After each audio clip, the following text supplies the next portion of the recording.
दोस्तों, स्वागत है आपका हमारे YouTube channel share market beginners में। दोस्तों, आज की इस वीडियो में हम लायबिलिटीज़ के बारे में चर्चा करेंगे। आज की इस वीडियो में हम जानेंगे लायबिलिटीज़ क्या होती हैं, मोटे तौर पर लायबिलिटीज़ को कितने प्रकारों में बांटा गया है और लायबिलिटीज़ को अंत में हम कुछ एग्जाम्पल के द्वारा समझने का प्रयास करेंगे। तो चलिए जानते हैं लायबिलिटीज़ क्या होती हैं। लायबिलिटीज एक ऐसी चीज़ है जिस पर किसी व्यक्ति या कंपनी का बकाया होता है।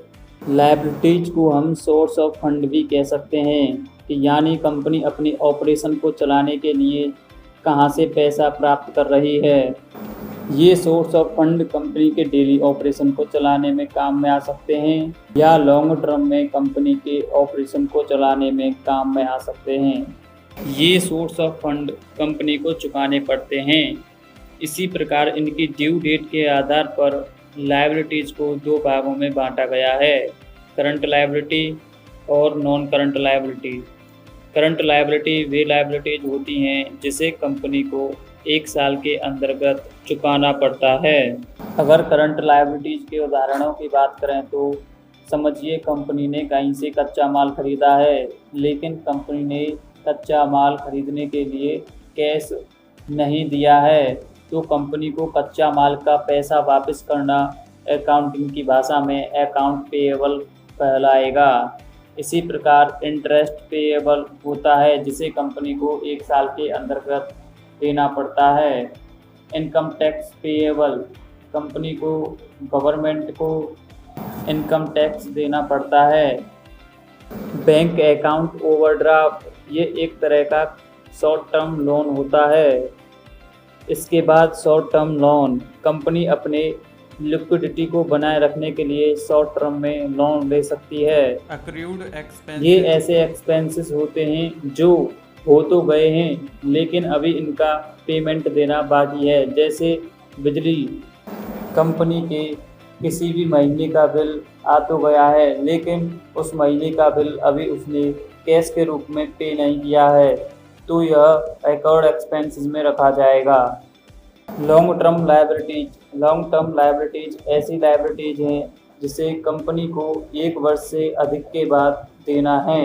Long term liability source of financing के साथ साथ बिजनेस ऑपरेशन से उत्पन्न होने वाले अमाउंट को भी रिप्रेजेंट कर सकती हैं। लॉन्ग टर्म लायबिलिटीज को हम नॉन करंट लायबिलिटीज भी कहते हैं। लॉन्ग टर्म लायबिलिटीज में कंपनी अपने बिजनेस ऑपरेशन को बेहतर ढंग से चलाने के लिए या बिजनेस को एक्सपेंड करने के लिए बॉन्ड्स एक फिक्स इंटरेस्ट रेट पर इश्यू कर सकती है और ऐसा वह नोट्स के माध्यम से भी कर सकती है। तो बॉन्ड्स पेएबल और नोट्स पेएबल कंपनी की नॉन करंट लायबिलिटीज हो जाएंगी। नॉन करंट लायबिलिटीज में और उदाहरणों को देखें तो हम लॉन्ग टर्म डेट शामिल है। कंपनी का capital lease long term liabilities में ही आता है। कंपनी की डेफर्ड टैक्स लायबिलिटी, यानी कंपनी को पहले जितना टैक्स पे करना था उससे कम पे किया है तो फ्यूचर में कंपनी टैक्स अधिक पे कर सकती है, इसे डेफर्ड टैक्स लायबिलिटी कहा जाता है। फ्यूचर डेज के आधार पर कंपनी की लायबिलिटी होती है जिसे हम कंटिंजेंट लायबिलिटी कह रहे हैं। कंटिंजेंट लायबिलिटी वे लायबिलिटी हैं जो कि फ्यूचर में कर हो सकती हैं, यानी अगर इसमें उदाहरण देखें तो वारंटी।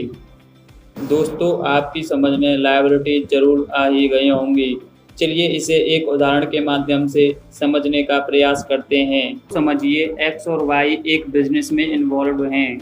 एक्स एक पेप्सी सप्लायर है और वाई उस एक्स से पेप्सी खरीदता है, लेकिन इस बार वाई के पास एक्स से पेप्सी खरीदने के लिए पर्याप्त पैसे नहीं हैं, तो वाई उन पेप्सियों को उधार पर खरीद लेता है। तो यहाँ पर अगर बैलेंस शीट बनाई जाएगी तो एक्स वाई से पैसे लेगा, जो एक्स के लिए वाई एक एसेट है, वहीं वाई एक्स को पैसे देगा तो वहीं वाई के लिए एक्स एक लायबिलिटी है जिसे हम अकाउंटिंग की भाषा में अकाउंटिंग पेएबल कहते हैं।